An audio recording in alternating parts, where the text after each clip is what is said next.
जय जिनेन्द्र। जैन कहानियों के अंतर्गत आज का विषय अणुव्रत। अणुव्रत अनुशासता आचार्य श्री तुलसी का महत्वपूर्ण अवदान। अणुव्रत किसी भी राष्ट्र की सबसे बड़ी शक्ति होती है उसका चरित्र, और राष्ट्र चरित्र निर्भर करता है राष्ट्र की जनता पर। जनता का चरित्र बल जितना मजबूत होगा, राष्ट्र का स्तर उतना ही ऊंचा होगा। सैन्य बल, अर्थबल, सांख्य बल, ये सभी राष्ट्र के विकास में महत्वपूर्ण भूमिका अदा करते हैं, लेकिन सबसे मूल तत्व है चरित्र। अगर चरित्र उच्च न हुआ तो ये बल धीरे धीरे क्षीण होने लगते हैं। 20वीं शताब्दी के मध्य की बात है, जब भारत ने सदियों की गुलामी से आज़ादी प्राप्त की थी। चारों ओर प्रसन्नता का माहौल था, लोग बड़े खुश थे। स्वतंत्रता आंदोलन के समय लोगों में जो देश प्रेम की जीवंत लहर थी वो अब दबने लग गई थी। लोग स्वार्थों की पूर्ति, महत्वाकांक्षा, आकांक्षा और सुविधावादी मानसिकता की ओर बढ़ने लग गए।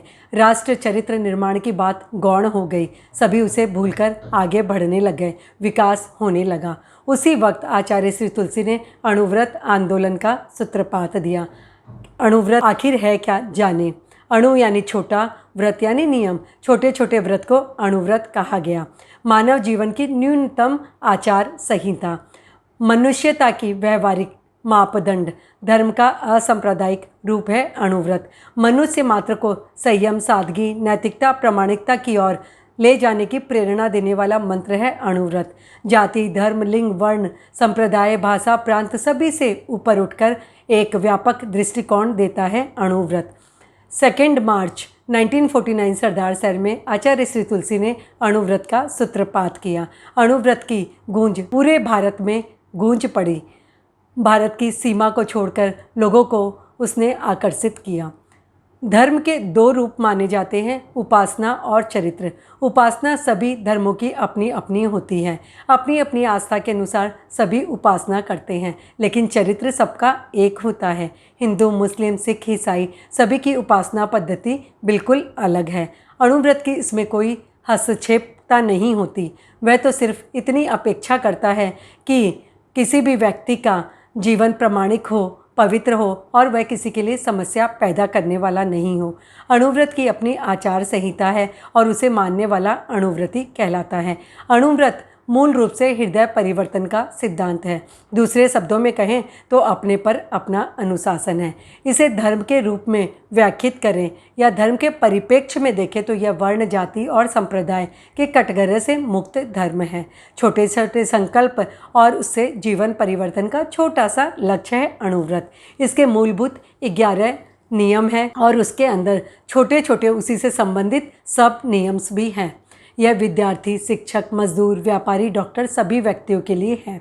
संक्षेप में कहा जाए तो अणुव्रत मानव धर्म है। आइए जानें अणुव्रत की आचार संहिता को। नंबर 1, मैं किसी भी निरपराध प्राणी की संकल्पपूर्वक हत्या नहीं करूँगा, वध नहीं करूँगा। सब में आता है आत्महत्या नहीं करूँगा, भ्रूण हत्या नहीं करूँगा। नंबर 2, मैं आक्रमण नहीं करूँगा। सब में आता है आक्रामक नीति का समर्थन नहीं करूँगा, विश्व शांति और निशस्त्रीकरण के लिए प्रयत्नशील रहूँगा।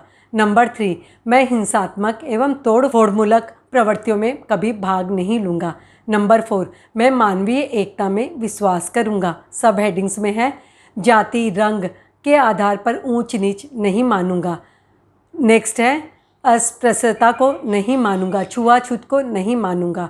नंबर 5, मैं धार्मिक सहिष्णुता रखूँगा, सांप्रदायिक उत्तेजना नहीं फैलाऊँगा। नंबर 6, मैं व्यवसाय और व्यवहार में प्रामाणिक रहूँगा। सब हेडिंग में है।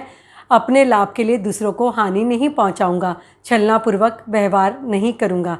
नंबर 7, मैं ब्रह्मचर्य की साधना और संग्रह की सीमा निर्धारित करूँगा। नंबर 8, मैं चुनाव के संबंध में अनैतिक आचरण नहीं करूँगा।